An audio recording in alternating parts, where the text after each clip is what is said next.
Samajwadi party ने कार्य मंत्रणा समिति की बैठक में भी और दलीय नेताओं की बैठक में भी इस बात के लिए आश्वस्त किया था कि वे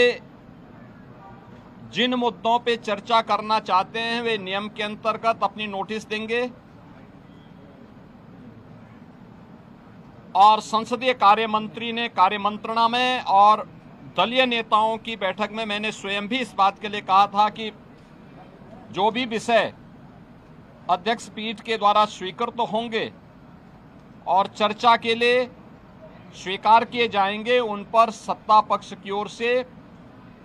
तर्कपूर्ण तरीके से उसका जवाब भी दिया जाएगा। बावजूद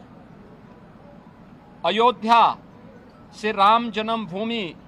से संबंधित मामले में जानते हुए कि माननीय उच्चतम न्यायालय में ये मामला लंबित है, उस पूरे प्रकरण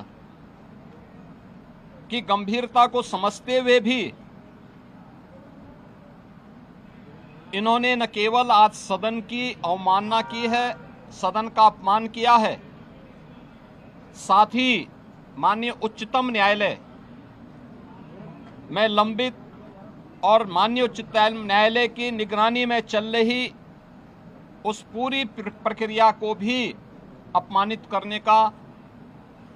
शर्मनाक प्रयास समाजवादी पार्टी के द्वारा किया गया।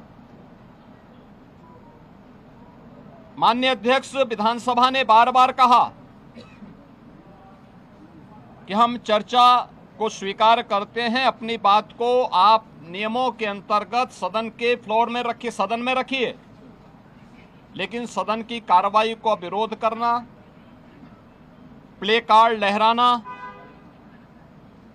अध्यक्ष पीठ की अवमानना करते हुए जो अपमानजनक व्यवहार सदन के अंदर समाजवादी पार्टी का था, वह अत्यंत निंदनीय है और शर्मनाक भी। संवैधानिक संस्थाओं का अपमान करना ये समाजवादी पार्टी का शौक और सगल है। इन्होंने हमेशा से इनका लोकतांत्रिक मूल्यों पर कभी विश्वास नहीं रहा है। हम सब जानते हैं कि हल्ला बोल जिस पार्टी का मुख्य उद्देश्य रहा हो वो लोकतांत्रिक कैसे कही जा सकती है। हल्ला बोल पर ये विश्वास करते हैं, कभी मीडिया पर हमला करते हैं, कभी संवैधानिक संस्थाओं पर हमला करते हैं। ये न्यायालय की बात को नहीं मानते, ये सदन में नियम और परनियम और परंपराओं का पालन नहीं करते, ये भारत की संवैधानिक संस्थाओं का अपमान करते हैं, कभी चुनाव आयोग का अपमान करते हैं, कभी किसी न्यायाधिकरण या न्यायालय के अधीन संचालित किसी आयोग में लंबित किसी प्रकरण में जबरन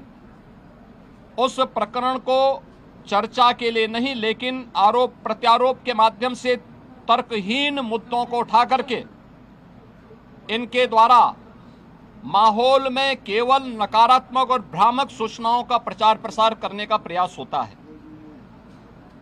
समाजवादी पार्टी का और विपक्ष का यह आचरण अलोकतांत्रिक भी है और संवैधानिक भी है। संविधान निर्माताओं का और बाबा साहब भीमराव अंबेडकर की भावनाओं का अपमान भी है।